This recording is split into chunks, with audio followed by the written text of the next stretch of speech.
Welcome to TrulyFit. Rebecca, thank you so much for joining the TrulyFit Podcast for a third time, I believe. Why don't you give my listeners and audience who haven't maybe heard you the first few times a little background on who you are and your credentials and what you do, health and fitness and nutrition industry. Yeah, absolutely. Thank you for having me. Good to be back. So my name is Rebecca. The last name isn't a coincidence. Washuta, we are related. I'm a licensed dietitian and health coach, and I have my own private practice. So I specialize in weight loss and autoimmune conditions and really just helping people achieve their health and wellness goals. Okay, I've asked you this, I think, every single podcast, but I think it's important because most personal trainers don't know, and certainly the average person in the general population doesn't know. What does it take to get your credentials? What is the big difference between you and, let's say, a registered dietitian, and then let's say somebody who just has like a certificate? Tell me a little bit about the background of your credentials. For sure, and that's a great question. Most people don't know the answer to that. I think that's the $1 million question, right? You could ask that on a game show. So what it really comes down to is in the United States is the state that you're practicing in. So for example, states like California have no regulations around who can call themselves a nutritionist. So you can take one online nutrition course and you can call yourself a nutritionist and open up a practice and, provide that information. In most other states, so New York, New Jersey, Pennsylvania, Florida, you have to be licensed in order to practice in that state. And so you have to be board certified, state licensed. And so in order to do that, you have to now have your master's degree, you have to complete an internship, and you have to pass a board exam.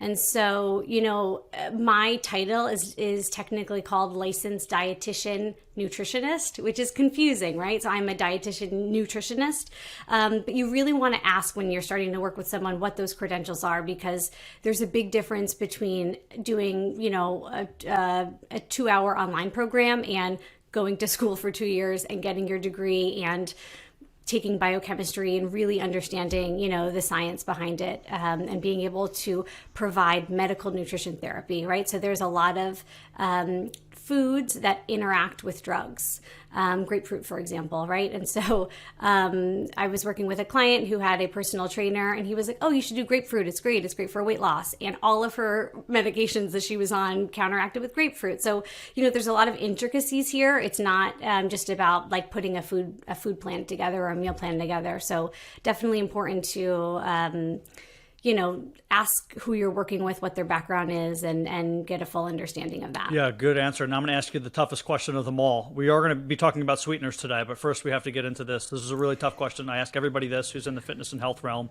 I might have asked you this before at some point, but I'm ready. What do you think about the sort of credentialing process of nutritionists? What could they do better? Should there just be one? Should there be multiple? Should people who only have a certification be able to give information? Do you think what would make the landscape better? Yeah, that's a great question. I was thinking about this recently because I just completed my continuing education credits. So every 2 years, in order to renew your licensure, you have to do a certain amount of continuing education. And I felt like, basically it's checking a box. So like I have to go through these papers, I have to take these quizzes, I have to watch these presentations, and I learn more in 2 or 3 podcasts, right? 2 or 3 of my favorite podcasts than I did in the 35 hours of continuing education that I had to complete. So yeah, there definitely needs to be improvements, but I do think the fact that I'm required to do that continuing education to maintain my license, means I care, right? Means you expect that if I'm going to put in that effort, I am staying up to date on the research. You know what I mean? It's not just a one-time thing. So I do think that's really important. I don't think there should be one type. So as far as nutrition goes, you can be a registered dietitian, or you can be a certified nutrition specialist, which is what I am. And both of those allow you to become a licensed dietitian. So it's similar to if you were to get your PhD in psychology or your PsyD in psychology, you're still a psychologist, right? Or your MD versus your DO. They have the same thing in dentistry. It's like a DMD or a DDS. So I think having those two boards kind of keeps one another on their toes as far as like what's better. And, so there's not a monopoly. So I do appreciate that. And, I think there are millions of people out there who need health coaching, who need, fitness advice and nutrition advice. So I don't think there should be a monopoly, but I think you need to know who you're working with, right? And there are people who can help you, maybe in your instance, help you on your golf swing. That's great. But if you want someone to really like understand the muscles of your back and your arms and your legs and go into it, you're going to pay a little bit more, and you want them to have more experience, more of a background, maybe a certification. So I think people just need to be educated on the level of practitioner that they're working with. Are you working with someone who can, in my case, like provide medical nutrition therapy, who can tell you what to eat if you have chronic kidney disease or congestive heart failure or COPD, or is someone just like putting salads together for you? Because that's fine if that's all you need, but I think you just need to know what level you want, and make sure you're getting that. That's a great answer, and I think that's the hardest part, though, right, for the general public, is to know the difference. Like, I am a certified weight loss specialist. You know what that took me to do? I paid NASM $299, and I took a 10-question quiz, right? So what does that even mean, right? So, but if I told the general population, this person right here to my right is a licensed dietitian nutritionist, and I'm a certified weight loss specialist, like for all they know, it's more difficult to become what I am than what you are, right? Right, and I'm a dietitian that focuses on weight loss, but you're certified in weight loss, so that it's the very terminology is confusing. I don't have a great answer for this. I've waffled back and forth. I've been to the point where it's like I'm like, let's just go the wild, wild west, like libertarian, like you just do whatever you want, like start your businesses, no certifications. Then I'm like, well, maybe we should go the other route and just have like one overarching thing.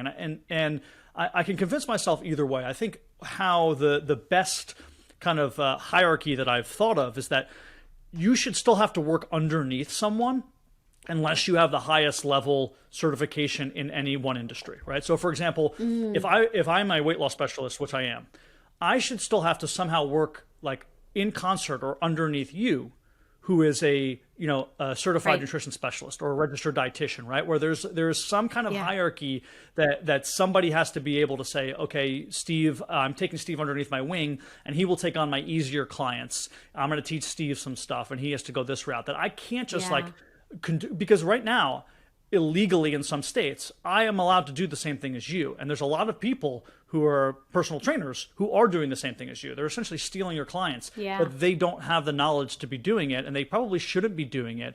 And it doesn't behoove, let's say, the National Academy of Sports Medicine to enforce that, because they get to continue to make these certifications and get more money, right? So like they're and how much money would it cost for them to enforce it, right? Because initially there was like this sort of like, don't ask, don't tell in the personal training community, where it's like, well, yeah, you can give clients some information about fitness and health and record their calories and do that stuff, but like you shouldn't really be like letting people know that you're doing that, right? And then it became to the point where it's like people just started letting everyone know because the internet age came, right? Because you're just like saying, oh, I'm helping my client with diets, and then like there was no repercussions. Like it wasn't like the certifications were like knocking on your door and like revoking your certification, right? They don't have the money to enforce it. So I don't know what a good answer is. I do think, like you said, ultimately it falls on the general population and the public to do their due diligence. And not only, and I've talked about this before in podcasts, not only look at someone's credentials, but look at their explanations behind what they're doing. Like if they don't understand something right away, like be hesitant. Like if Becca's like, oh, you should like whatever, like eat this grapefruit and do this and do that and do that. And they ask you why. And you're like, well, I don't know. It's like, okay, well then there's a problem here, right? So like the professional should always be able to respond in a scientific manner that makes sense to you before you proceed with using them. Agreed. Yeah, I think it's important to define your scope and practice within your scope, right? There's now listen, I certainly give suggestions as far as exercise to my clients. Hey, why don't you try yoga? Maybe you can try, running. Have you tried high intensity exercise? But I know where that ends. If they ask a very specific question, I say, listen, this is not my area of expertise. So, I think understanding where to draw the line is important too. Totally. Okay, well, we could probably touch on that topic forever in a whole other podcast, go back and forth, and we never have the solution. So let's move on here to what will be the lion's share of this conversation, and that is sweeteners. That is sort of a suitcase term, right? So like what is even a sweetener considered? We can go into that. But first, when a client comes to you, let's just give you like an actionable thing that goes on. A client comes to you and they start talking about sweeteners. What is like one major misconception or misinterpretation or question they ask you all the time about sweeteners? I think people are confused about what falls into which bucket. So there are technically three buckets. The first bucket are traditional sweeteners, right? So that's going to be cane sugar, honey, maple syrup, agave. And the second bucket are the more natural sweeteners, right? So stevia, sugar alcohols, monk fruit, and then there are the old school chemical sweeteners like aspartame and sweet and low and all those things that our parents used to put in their coffee. So people don't know where things fall and don't know what they mean, and I understand that. So I think really breaking it down into those three buckets allows people to sort of wrap their brains around it, because generally speaking, those three buckets have things in common, so you can decide which sweetener's best for you. Yeah, that's a great way to define those three, because typically if you were to just say sweeteners to me, I would never think of natural. Like my mind would go to like xylitol and saccharin and aspartame, right? It's not going to like, I don't think as honey as a sweetener. I think of it as like a natural sugar. I wouldn't use that term, but it is, right? So like, it's good to break it down to the three buckets. We have the natural sweeteners, we have sort of the new age sweeteners, and then we have the old school sweeteners with like your saccharin, your aspartame and things. So that's a good way to differentiate them. Well, let's start talking about some of them now. I know that obviously you said the new age sweeteners are better than the old age sweeteners. Are there any? I know there were studies in the past showing that like saccharin and all of these like aspartame were like cancer causing, but they're still in things like Diet Coke and everything else, right? So like what is your knowledge of these? What is like your experience with clients using these, and do you tell people to stay away from them at all costs? Oh my gosh, please avoid them at all costs. Like I don't have a lot of foods that I have a big no to, that I say absolutely no way.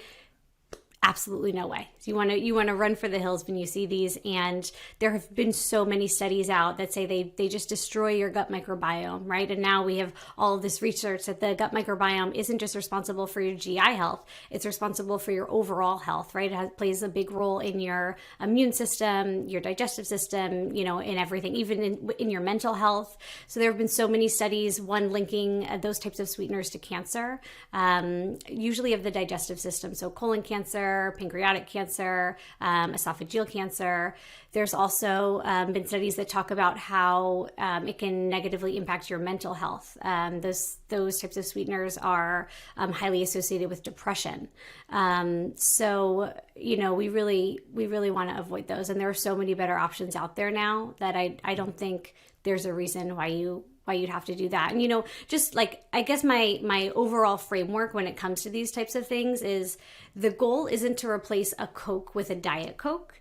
The goal is that you want to move away from sweeteners, period, right? You want to desensitize your tongue and your brain from that reward pathway and craving sweeteners, because what they found is, say you have a Diet Coke with lunch and you're proud of yourself, right? You didn't have the calories. That's going to trigger your reward system in your brain, and you're going to crave more sugar that afternoon. So that afternoon you walk into the break room, there's a plate of cookies out, you're going to eat the cookies. So at the end of the day, like for that meal, you're saving calories, but at the end of the day, you're not saving any calories, because it's going to cause you to crave more sweet foods later. You're going to think it's a treat and you can do it. And so as far as weight gain goes, they're not helpful. Yeah, and I think even just keeping that upfront in consciousness, knowing that, a lot of people don't know that, but if they hear this, they know that, where like, if you are somebody who just says, hey, listen, I get what you're saying, but I'm not going to give up having a Diet Coke here and there because I just absolutely love it. It's a treat for me. So once a month, I'm going to go out to eat. I'm going to order one Diet Coke. But to keep it upfront in consciousness and say, this Diet Coke is likely going to make me want another Diet Coke tomorrow or make me want to eat something else sweet later. Just keeping that upfront in consciousness so that when it does happen, when you do get that sort of signal to your brain, you go, nope, I had the Diet Coke earlier. Don't listen, body. It's telling me to do the wrong things here. That was it, and I'm okay with that. And I think most people don't know that, right? So they're following blindly what their body is telling them. Yeah, for sure. Or 100%, like treat it as a treat. So the Diet Coke, a lot of people say, oh, it has 0 calories, it's a freebie, and if you've ever been on Weight Watchers, anything with 0 calories has 0 points, you can have as much as you want, which is nonsense, right? So like, you shouldn't be having them often. It should be something that, you regard as sort of junk food, and you should for sure limit it.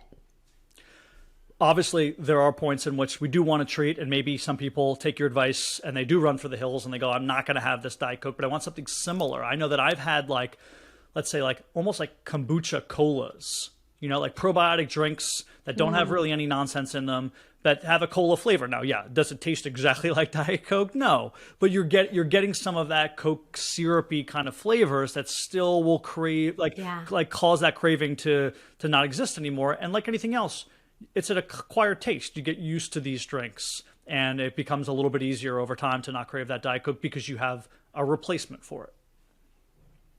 For sure. And, as a personal anecdote, I drank a lot of soda growing up. Like, we had a lot of soda in our house, right? It was in the 90s and then early 2000s. And so, that was all the way through college. And, what I found was a good replacement is sparkling water, because more than the syrup, it's the bubbles. I love the mouthfeel of the bubbles. Like, I love a glass of champagne. I love sparkling water. So finding any suitable replacement. Kombucha is great. There are a lot of low calorie or 0 calorie sodas out now that have some prebiotic fiber in it. So there's a lot of healthy options out there.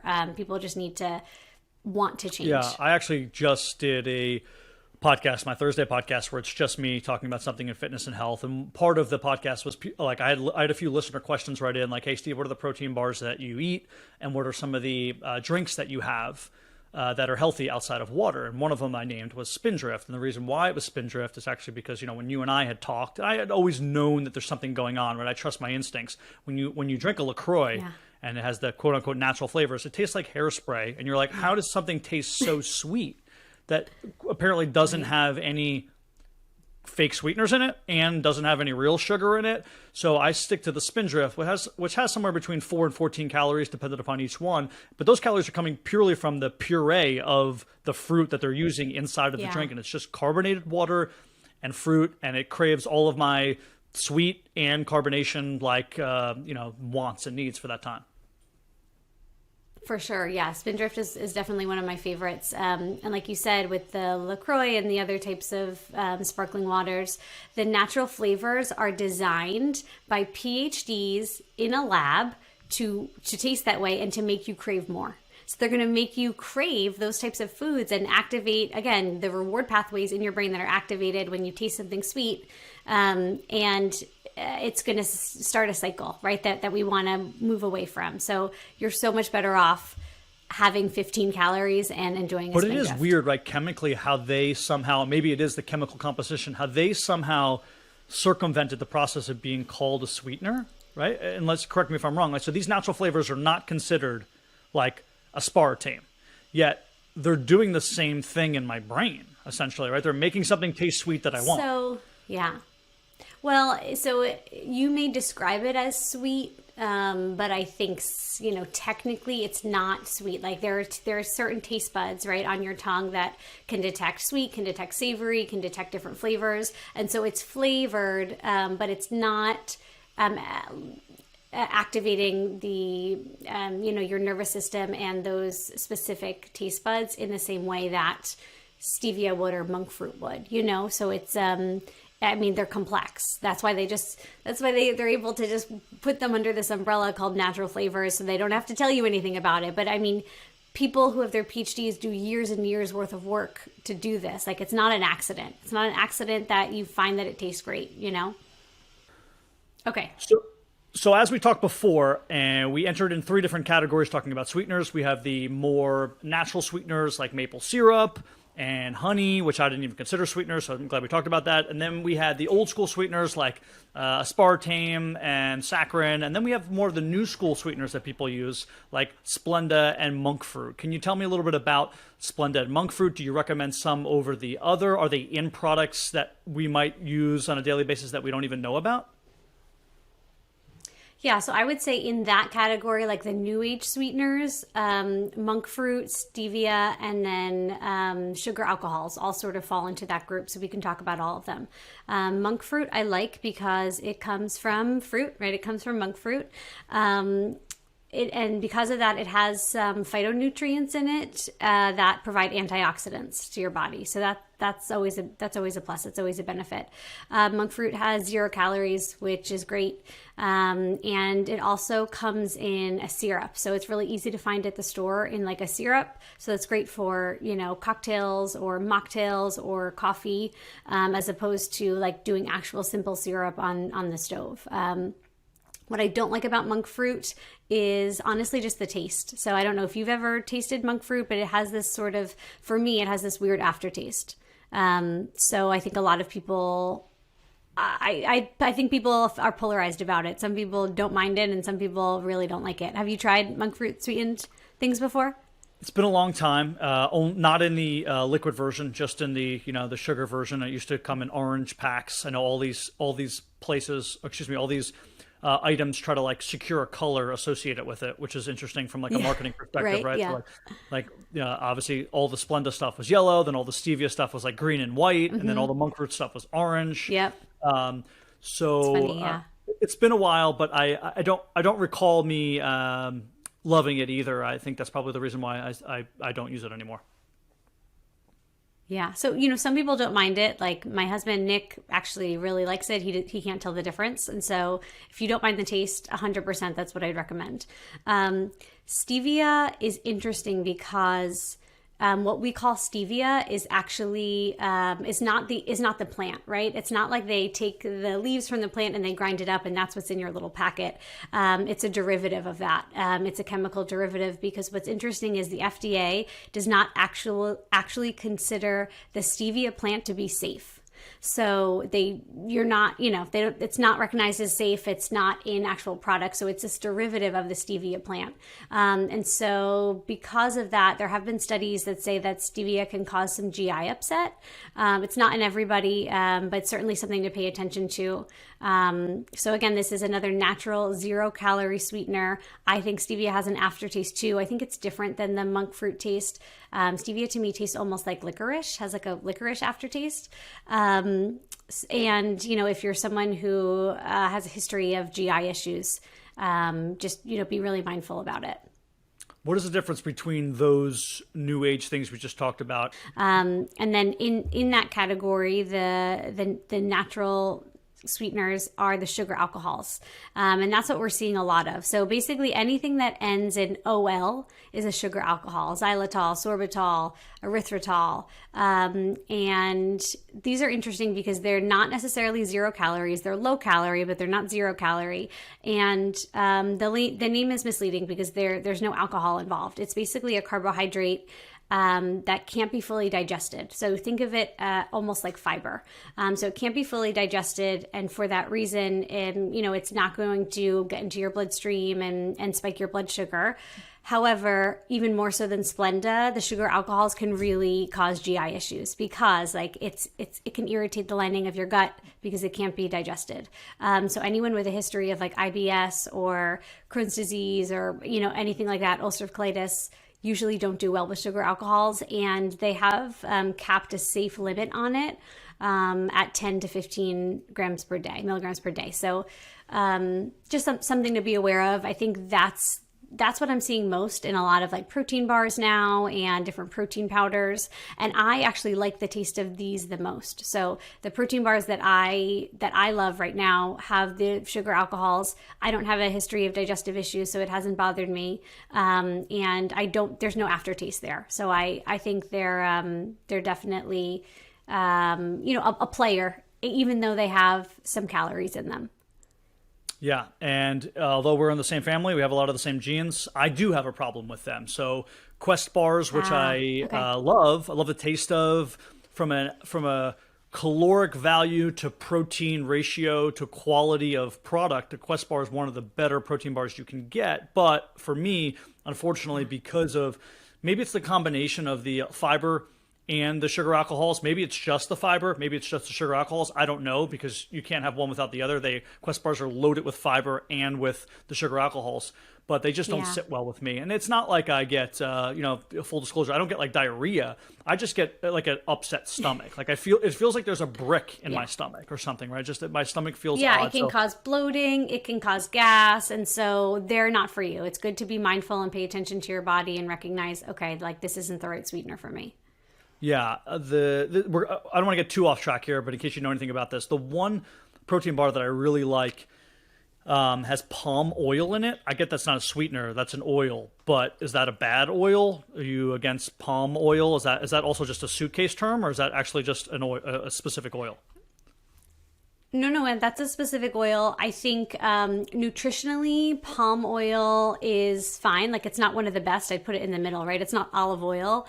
But I think the biggest, why you may think palm oil is controversial is environmentally speaking, it's not great because they're cutting down all of these palm trees in, some Asian countries, and it's deforestation and things like that in order to make the palm oil. So I think any pushback you hear about palm oil is more from an environmental perspective than a nutritional perspective. As far as it goes, like health wise, I put it as like a middle of the road oil. Interesting. Yeah. So the Power Crunch bars are the bars that I eat the most. They taste like remember those like vanilla or chocolate wafers we used to eat as a kid? Now, I'm not talking about vanilla cookies. I'm talking about like the wafer. It's almost like airy. It's the like wafers, the texture. Airy. Yeah. The same exact texture, right? So that's what the Power Crunch bars have. They're made with the palm oil, and they're made with whey protein, which does not affect me, right? I'm not telling everyone that they should have that because it affects other people, but I've been having whey protein for 15 years, so maybe it affected me at some point, but my body has now gotten used to it. So it's got about 12 of all the macronutrients, 12 grams of fat, 12 carbohydrates, 12 grams of protein, which is another whole story because not that I don't want to diverge too much here and start talking about protein bars. Maybe that'll be another whole conversation, but people talk about protein bars. Sometimes it's like they're like, oh, I'm eating this nut butter bar. I'm like, well, that has 7 grams of protein. Like that's not a protein bar. It has some protein in it. Like at some of them have less. Honestly, some of them have 5 grams and they call themselves protein bar. I'm like, this is not a protein bar. Yeah, it's not a protein bar when like less than a third of the caloric value is coming from protein, So it's interesting what is considered a protein bar and what's not. But I would, now that we're on the sweetener topic, I would tell people that they should look at the back of their protein bar and make sure that they're looking at the ingredients like the sweeteners, and that'll give you a good idea if maybe one of these sweeteners is affecting you in a negative or a positive way, because it could help you either way. If there's a sweetener in there, like we just talked about, like the sugar alcohols, and you have no problem with Quest bars, well, maybe that's the route you should go when you're using these quote-unquote sweeteners that you're not worried about, and vice versa.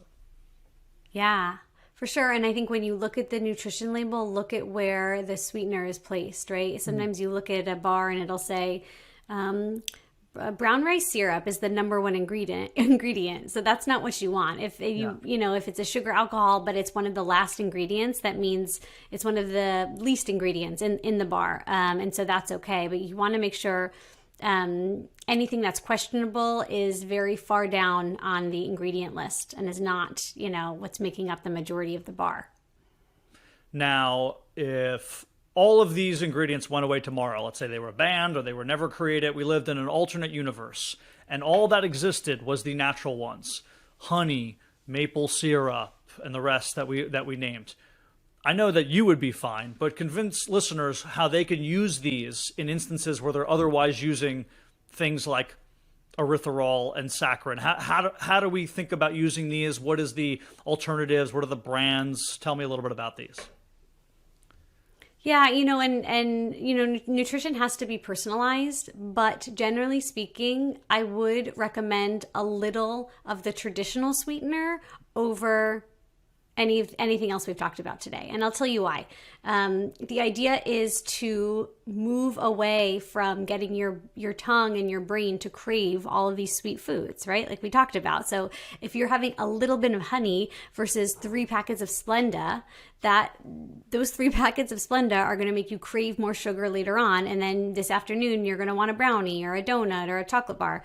Whereas if you're just having a little bit of honey, very slowly, your brain is going to be activated by just smaller amounts of sweetness. And that's the end game that we want. Okay, so let's talk about, like, generally speaking, we'll talk about the worst one, cane sugar. So cane sugar, just white table sugar, that's 50% glucose and 50% fructose. And so generally when we're looking at these other sweeteners, there's 2 things we want to keep in mind. One is how much fructose do they have? And 2 is how are they affecting our blood sugar, right? What's their glycemic index or their glycemic load? And so the fructose component is really important because fructose is broken down differently in our bodies than glucose. So fructose is primarily metabolized by the liver, and it's actually really taxing on the liver. So, we're seeing these kids now who are living on sodas and fruit juices and all of these high fructose corn syrup that are coming in with what's called non-alcoholic fatty liver disease. So their livers look like, a 60-year-old alcoholic because the fructose is causing so much damage to their liver, and there are children who actually need like liver transplants. It's crazy. So we really want to move away from fructose. So table sugar has 50% glucose, 50% fructose. Then if we look at something like coconut sugar is going to have less fructose, maybe 40% fructose.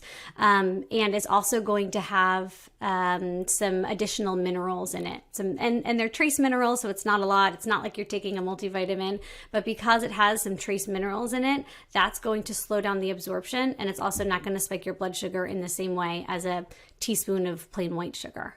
So that, as far as sugars go, if you're baking or you really need it, coconut sugar is what I'd recommend. And then when we get into honey and maple syrup, honey technically has more calories than maple syrup, slightly more, I would say 10% more calories. But it also has a lot of these other really beneficial properties. So it's going to have some B vitamins, some C vitamins. It's also going to have minerals. And it's been shown to have some antiviral and antibacterial properties, which is pretty cool. And so maple syrup is probably out of everything we discussed, maple syrup is probably the best. It has the least amount of fructose. It has between 20 and 30% fructose, and it's going to have the lowest calories, and it's going to also be absorbed more slowly. So the GI, the glycemic index, is lower, and it's not going to spike your blood sugar, which, when you have high blood sugar, your pancreas releases insulin, and that's ultimately what leads to weight gain. So maple syrups, I think, is the best bet because it also has some of those trace minerals in it, similar to honey. It's lower in calories, and it's lower as far as the glycemic index goes. Yeah, I know a lot of people use, let's say, maple syrup in certain baking related aspects. Obviously, you can use honey in drinks, right? Whether you're using your tea.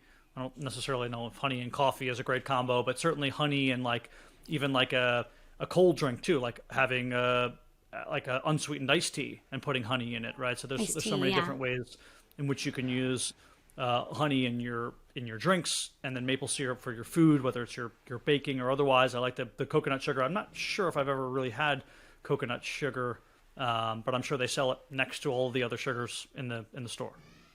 Yeah, and it's similar. It looks like brown sugar, and it doesn't have a coconut taste, because you're just left with the sugar after they process it. So, but yeah, I think, again, it has to be personalized. If you are overweight and you're trying to lose weight, then the 0-calorie new age sweeteners are better for you. If you're someone who, is trying to maintain weight, is not super focused on losing weight, I definitely recommend the traditional sweeteners, but using them in small amounts.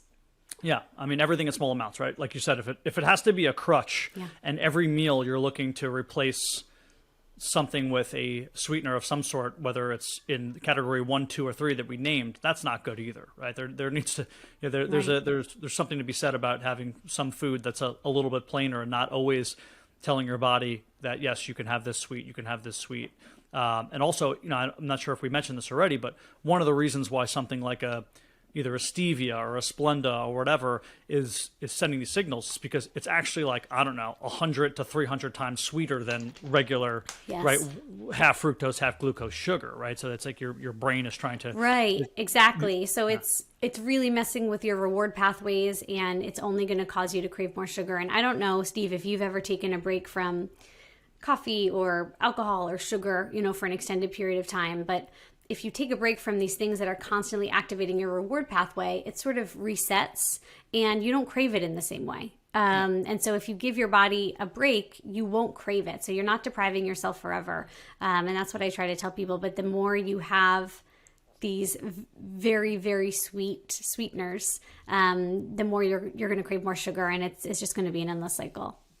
And I'm not a registered dietitian or a certified nutrition specialist, but a general advice I would give people, if, let's say, even myself, this is something that I have done, I always was craving something sweet at night, like maybe it was that I was having a few glasses of wine for a few days in a row. So then my body at 6 p.m. was saying, okay, Steve, you need something sweet. And then maybe I moved from that to I don't know, a bowl of cereal that had like a sweeter cereal. And then I moved from that to like some sort of Yasso bar. Like you can move your way down to nothing, if that makes sense, right? From something it doesn't very have sweet, to be all or nothing. yeah, and then it's a little sweet, and then before you know it, maybe you're just having like a little bit of honey on top of like blueberries or something, and then you're having nothing, or then you're just having blueberries, right? Like you can work your way down slowly from the sweetest thing that's not that great for you to something that is more healthy and a little bit less sweet, rather than just like pulling it from your diet.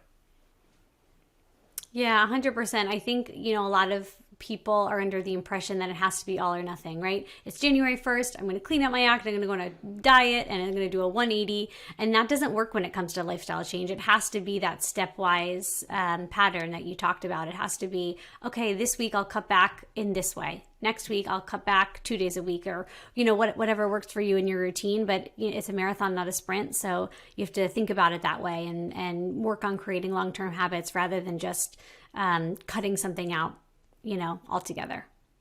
Yeah. What about, let's talk specifically like coffee and tea. I know you drink coffee and tea. What do you put in yours specifically? Or, and if you don't put anything in yours, what are maybe you recommend for your clients as far as either, taste or health is concerned? Yeah, for sure. So I have had clients that put honey in coffee, but you're right. I think honey goes with tea. They're a pair for a reason. I don't use any sweetener in my coffee in the morning, and part of it is taste preference. So I just use half and half or heavy cream. But the other aspect of that is caffeine is already going to elevate your blood sugar. So then if you put sugar on top of that drink, it's really going to spike your blood sugar. So I advise my clients to add fat. So whether it's, half and half heavy cream, if you want to do the bulletproof idea and put some butter in there, coconut oil, coconut milk. But the fat will slow down the absorption of the caffeine. So it won't leave you feeling jittery. And it also won't spike your blood sugar in the same way. Yeah, that's a good idea. And I know that's the bulletproof stuff was all the rage for a while, and at least in the health community. I don't think it ever really got passed down to the general population, but anecdotally, I can certainly tell a difference. Meaning, I feel as if when I put fats in my coffee, whether it's with the cream or whether it's actually using coconut oil or like MCT oil, which I was using for a while, that my caffeine high was different. That it wasn't this like quick burst where you feel this a quick burst of energy for an hour or two, and then it went down. It was a slower burn, if that makes sense. It felt like the caffeine lasted longer and didn't hit as hard, which is normally more beneficial. Yeah, which is absolutely what you want. And I think, in this, similar to putting sweetener in your coffee or tea, a lot of people like to have a dessert, right? So you want to have a little piece of coffee cake, or you want to have the donut or whatever with the coffee, and that's not a good idea either. If you're gonna have a donut, don't have it with a coffee or tea, because again, the caffeine is going to spike your blood sugar, and then if you're also eating something sweet, your blood sugar is going to go through the roof. So try not to have those two together. Yeah, I feel like a donut I know we're going off topic here a little bit, but I feel like a donut in the morning is just like, why would you want to have a donut in the morning? So like, I get the desserts like a little bit. But even in the afternoon, if it's like, an afternoon treat, I'm going to sit down for tea and cookies or coffee, and you go to Starbucks, and what do they have in the window? It's like muffins and things, and Yeah, have some protein in the morning. Not a donut. Protein and coffee. Well, Becca, this has been fantastic. Thank you for giving us the 411 here on Sweeteners. Let everyone know again where they can find you, whether it's on Instagram or where they can reach out to you directly with questions. Yeah, absolutely. So my Instagram handle is Happy Healthy Nutritionist, and my website is happyhealthynutritionist.com. You can find me there and check out my programs and some of my free guides and ebooks. Awesome. My guest today has been Rebecca Washuta. Thank you so much for joining the TrulyFit Podcast. Take care.